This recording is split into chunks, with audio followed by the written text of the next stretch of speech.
I think that most of you have learned about what an x-intercept and a y-intercept is. In case you forgot, um, the x-intercept is where it crosses the x-axis. So you just report the x value. So if I'm looking at a graph, here's a place where it hits the x-axis, so I would say -1.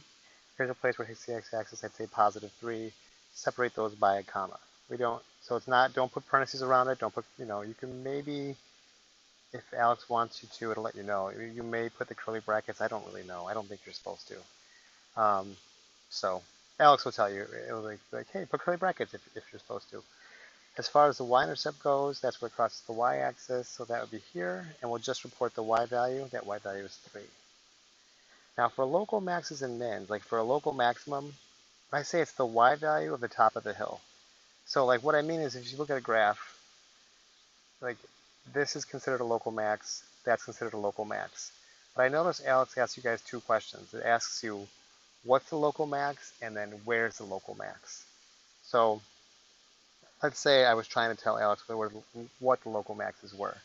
I identify this is the top of the hill and this is the top of the hill. So I would say, if the question was, what is local max? You'd report the y value. So you'd report there's a local max of -1, there's a local max of +3. And if you're not sure where I'm getting those numbers from, the top of this hill, oopsie doodle, the top of this hill has a y value of -1.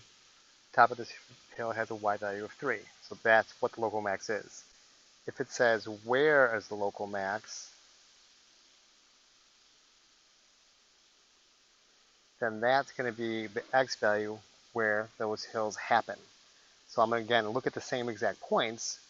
So I'll be looking here and here, and where it is going to be at -4 and at 0.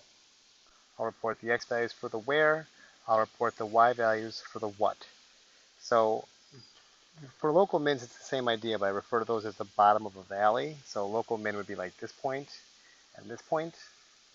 So I'm going to give you guys, go ahead and pause the recording and try to see if you can't say what the local min is and where the local min is.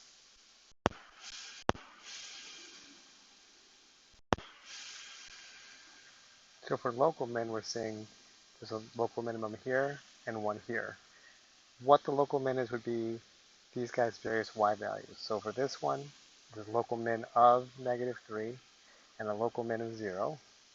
And where the local min is the x value. So for this point, it's at -2, and for this point, it's at +3. And the order doesn't matter. Just the idea that if we're saying what, you're giving a y. If we're saying where, we're given the x. And we're always looking at either the top of the hill for a max or the bottom of the valley for a min. Good luck.